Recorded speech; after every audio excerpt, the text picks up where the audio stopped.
This is what happens if you don't flush the water out of your steam boiler every winter. This is your gauge glass. It actually acts as a gauge. It tells you how much water you have inside of your boiler. Now the problem with not flushing is that if it becomes clogged, you can't see the level of the water. Simple rule of the gauge glass is that you must always see the water level inside of your boiler.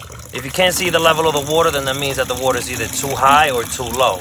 If your blood pressure is too high or your blood pressure is too low, then that becomes a big issue. It needs to be at the right point. It's the same thing with a steam boiler. So if you're not taking out the bucket of water every week, you're gonna have huge issues. You can see that the water coming out of the valve is significantly dirtier than the water that's on top. That's because all of that sludge is sitting at the bottom of the boiler.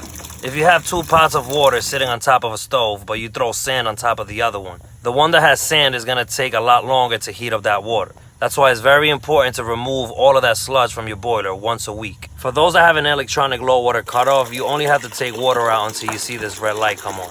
After that, you should be